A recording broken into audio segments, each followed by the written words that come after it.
more, welcome back to my channel. I'm Katerina or Kat if you're new here, and welcome to a new reading vlog. I am so excited to be doing this reading vlog because we are going to be using TBR cards to choose the books that I read during this reading vlog. And not only do I have a new set of TBR cards here, but I designed them and I created them myself and I got them professionally printed because I looked out on the internet and there were so many wonderful TBR cards, just none of them fit what I was looking for, and so I decided to go on Procreate, create my own, and get them professionally printed. And this box is just adorable. Like, I got the most standard box, but I was able to put the design on the box and I just love it. I was so excited when I got these TBR cards in, but they are so beautiful. So these are the backside. I have this adorable stack of books that I created along with the coffee cup, and then on this side, of course, is all the prompts. There are, I think I chose the 60 card deck or the 55 card deck. I can't remember. It was just such a fun little project to create. Did it take a little bit of time? Absolutely. Did the cards take a little bit of time to get to me? Absolutely. So we're going to be using my new TBR cards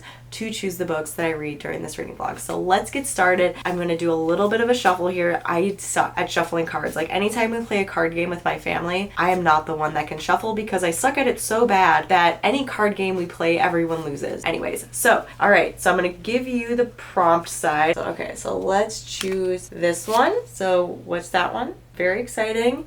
Read a book outside my preferred genre. Okay, so if you don't know, my preferred genre is fantasy. It's the one that I own the most. However, I do have some books on here that are outside of my preferred genre. So which ones do we go with? We have a few options. So we have Fahrenheit 451. This is a classic. This follows a world where books are pretty much burned and destroyed except for the books that the government accepts. So we have that one. We do have a classic right here, Little Women. I don't know if I'm in the mood to read a classic right now. These two I've been debating between for a little bit of time. I got these in my last book shopping vlog. We have Recursion by Blake Crouch right here, and then we have As Long as the Lemon Trees Grow by Zulfa Cato. Both of these sound really good. As Long as the Lemon Trees Grow is a historical fiction based off of true events, and then Recursion is a sci-fi mystery thriller where it follows, I believe, what is called the fake memory syndrome, where people have these fake memories of lives that they've never lived and they go crazy because of them. Both of these sound really good, but I've been really eyeing up Recursion lately, so I think we're gonna go with this.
It's the next day, and honestly, if I did not put this book down last night, I probably could have finished it around midnight. I ended up being at page 175, and let me just tell you, this is like a book where when you sit down, you kind of want to read it in one sitting because of just the magnitude of everything that's going on. You have layers and layers of plot. You have layers and layers of like twists and turns and mind effing scenes that you question reality yourself, and you're questioning what the heck is going on.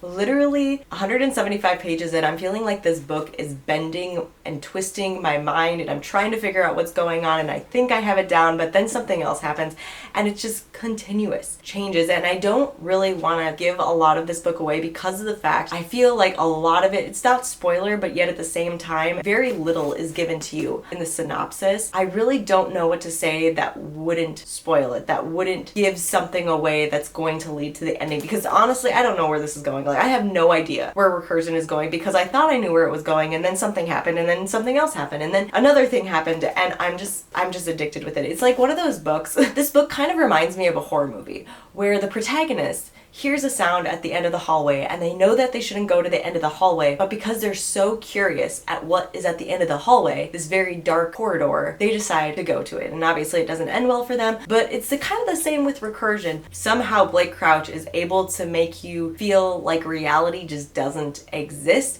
This is like the book version of The Twilight Zone. I honestly think that I'm going to finish this today. I'm going to continue reading because I honestly want to know where this is going.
We still have like 100 and some pages to go. Like, what is going to happen here? Because already so much has happened.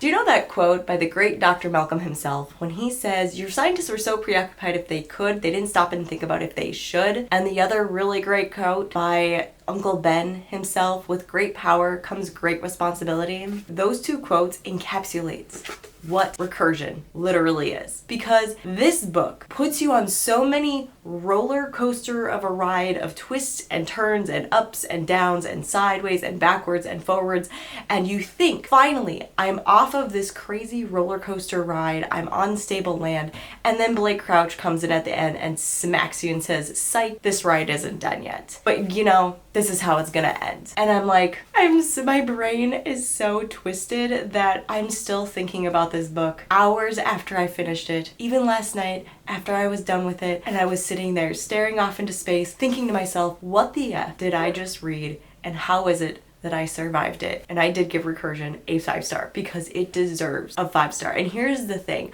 I now understand why there's so little in the synopsis, because all you get in the synopsis is that there's two characters that you follow, Barry and Helena. Barry's a detective, Helena's a neuroscientist, and there's this epidemic of false memory syndrome where people have false memories. That's all you get. And there's a reason for it, because within like 10 pages of the book, I can't even tell you what happens in 10 pages of the book because it would spoil the book. This was amazing. 5 stars. So our first TBR card prompt done. I read a genre that is outside of the normal genre that I read. So it is time to pick the next TBR card to read the next book. Here are my cards all the way over here where I can't reach them, of course. So next prompt. All right, so let's, all the cards are falling. Of course, they're always falling. All right, what is this one?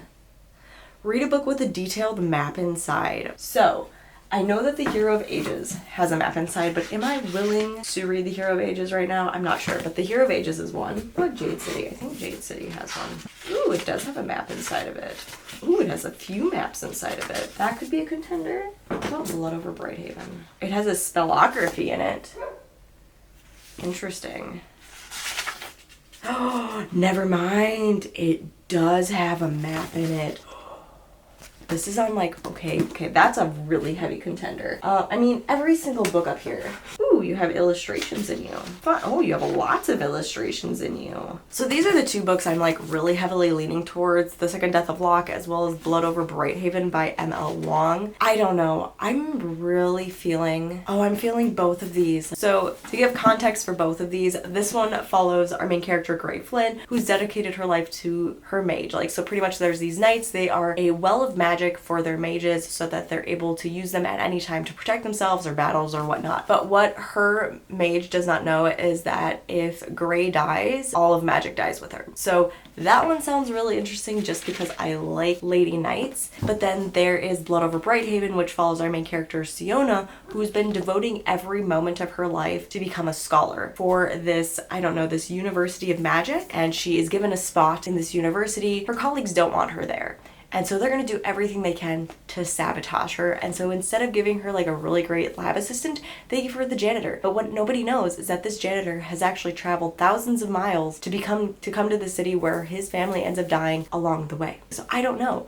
I really don't know which one to start, because both do sound good to me. I'll have to think about this one, and you'll see obviously which one that I pick up.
Perfection. I don't know if anyone has tried this yet, but Fresca came out with like a Fresca soda water, and it really reminds me of like if you've ever had Waterloo, but a little bit sweeter. It's still zero sugar, zero whatever. I think it's like carbonated water with some like fruit essence in it. I don't know, but it tastes really good and I love it. It's beautiful, it's sunny. My daughter is down for a nap, and I need to talk to you about Blood Over Brighthaven by M.L. Wong. Oh my god. I think we might potentially have a second 5-star book in this reading vlog, which is absolutely unheard of me. For me to even have like 2 5 stars this year is crazy, because I usually only give like 2 to 3 5 stars in a year. I am loving everything about this book. I'm loving the characters. I'm loving the world dynamic. I'm loving the plot that we're building up. I'm loving the magic system. The magic system is probably one of the most unique magic systems I have read in a long time. I've read a ton of fantasy books, and I feel like in the last few years I haven't read any new like magic system that is new or unique. And to give you a little bit more deeper synopsis of this is a world where there's a city called Tyrion, and Tyrion is actually covered in this big magical dome that is protecting the people that live inside of it from the blight on the outside, as well as these like dangerously cold living conditions. And there are tribes that actually used to live outside of the city of Tyrion. However, 300 or 400 years ago, like the great mages that are the founding fathers of Tyrion actually raised this dome, one, to protect them from the tribes people because they saw them as evil and as the devils, and that they weren't being converted to believe in their gods, so they persecuted them and pretty much like locked them out of the city. But then within Tyrion there are different classes, and there is like the industrial quarter, the working class, then there is like the middle class, and then of course there's like the high mages and then the archmages. There's a lot of different things going on in this book. You have classism, you have racism, you have misogyny. This is a world where obviously women are not allowed to be high mages, and our main character Siona is the first female high mage ever. And of course that comes comes with a lot of resentment from other people, as well as she is kind of snubbed. And then of course you also have our other main character, Thomal. He's part of a tribe that actually lived outside of Tyrion, and he traveled into the city, and like specific race is called Kiwan or Kwan. I don't know how to pronounce it. This race is very much so looked down on. They are pretty much what the higher society considers them, like the lowest of the low. And even Siona has her own prejudiced thoughts. She keeps them mostly to herself, especially since Thomal is now like, you know, working for her and everything, but she still has those thoughts. I'm only 116 pages in. I'm just blown away by how much ML Wong was able to accomplish within 116 pages already, and this is only a 400-page book, and it's a standalone fantasy. Can't wait to dive in more because I just want to know what happens. Like, I want to know what the nitty and gritty is of this book.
I finished Blood Over Brighthaven by ML Wong, and oh my gosh, this book was incredible. I have so many thoughts, so many feelings. This was incredible. This was absolutely amazing. The way that Wong interweaves fantasy and this very interesting magic system along with societal issues and thought-provoking themes such as racism, classism, history, how a history is told, misogyny, the place of women in society, the place of other cultures in society, who is allowed to talk about history, who's allowed to have that final word in history. There are just so many things about this book that I think really enraptured what we face in reality. So I ended up giving Blood Over Brighthaven a 5-star rating. It is well deserved. This fantasy was incredible. Just know that when you go into this, you are in for a very epic fantasy. So that was our second prompt from our TBR card, which was read a book with a detailed map. So we're going to pick one final prompt to read during this reading vlog, and we're going to go to this far left area. Alright, let's choose this card. Read a book that has your favorite tropes. I definitely have a lot of favorite tropes. I love enemies to lovers. I love the found family trope. I love like the misfit, the band of misfits trope. I love forced proximity. I love the touch her and die trope. So for the found family trope, just an interesting family trope is And Now Back to You by B.K. Borison. This isn't a found family trope. However, it definitely has that family trope dynamic that I really enjoy. This follows Jackson Clark and Delilah Stewart, and Jackson Clark specifically actually I believe has custody of his twin sisters. Is it his twin sisters? That could be a potential one. Another big trope I love is the touch her and die trope. One of the books that I've heard has a really great touch her and die trope, or I will burn the world for her trope, is the Dark Lord's Guide to Dating and Other War Crimes by Tiffany Hunt. I've heard some really great things about this. This is a darker, spicier version from my understanding to Assistant to the Villains. I love that series. I enjoyed that series. So I think we're gonna go with the Dark Lord's Guide to Dating. Very excited. I can take out the receipt for this now because I am gonna be reading it.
even know what to say. I am 262 pages into A Dark Lord's Guide to Dating. Okay, here's a few things.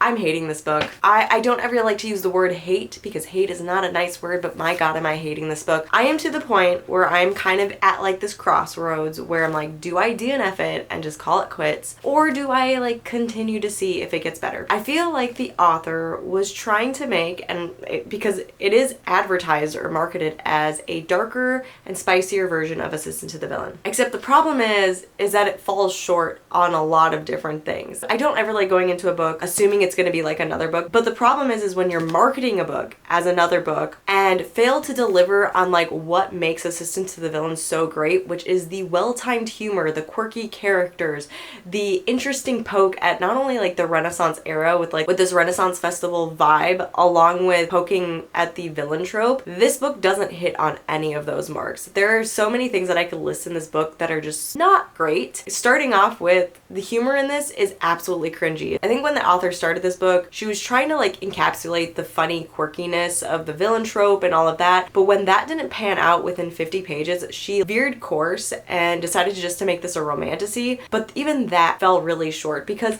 kind of like the Jessed Crown, where I was like, oh my God, this is exactly what I want to see in romantasy, that really great balance of romance and fantasy. This is the complete opposite, where the romance is absolutely uncomfortable. The fantasy is just not there. Like, it exists, but it's not explained. It makes no sense. It's just, you have these two very powerful characters and that's it. There's another problem with this book. There is a scene in this book where the author pokes fun at a very traumatic situation and then like continues to make fun of it throughout like the 260 some pages. And if this scene would have happened in real life, the trauma and the consequences that would have come with it would be astronomical. And yet the author doesn't even take that into account. The author doesn't take it very seriously. And that is where my biggest problem with this book lies. And I'm thinking about this scene and it's forming all of my opinions and thoughts around these main characters. I absolutely despise our main male character. I don't understand why our female main character isn't trying to leave this situation. And she's just like,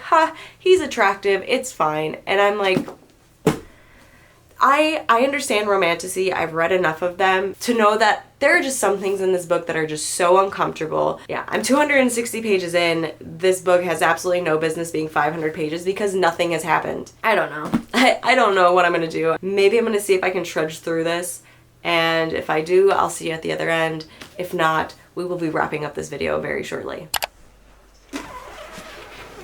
I just got back from a run. I need to take a shower. I was still napping, but I need to give you an update as well as a wrap up to this video. I finished A Dark Lord's Guide to Dating by Tiffany Hunt, and I should have DNF'd it. I should have, at that halfway mark, DNF'd it and not continued, because my God, this book was boring. It had no business being 500 pages, 504 pages, and it had no business being 504 pages. None. There was no reason for this book to be even over 350 pages. The whole premise of this book was for them to boink. Literally. There was no plot to it. Like, when I go into a romantasy, I'm hoping for a good balance between romance and fantasy. I can't even tell you anything about the fantasy elements, the magical elements, because both of these characters were given unlimited power, and that's that. The romance of this was so uncomfortable. Like, here this individual is kidnapped, and she doesn't even try to escape. She's just like, I've been kidnapped and he's good looking, so I'm just gonna accept my fate. That's my thought process. I gave this a 2.5 stars, and I'm extremely disappointed with it. So I will not be continuing with the rest in this duology series, what have you not. It's kind of a sad ending to this vlog because we started off so strong. I had 2 5 stars in this vlog, and apparently I could never be blessed with 3 5 stars. So there we have it. 3 books done during this reading vlog, 2 which were phenomenal, 1 which was a dud. You know, they all can't be perfect. So there we have it. I hope you enjoyed this reading vlog. If you want to see more TBR card videos, definitely let me know in the comments below. Or if there's any video ideas that you would love to see with the TBR cards, definitely let me know. I hope you enjoy my videos. Please subscribe if you do, and I will see you in my next one. Bye.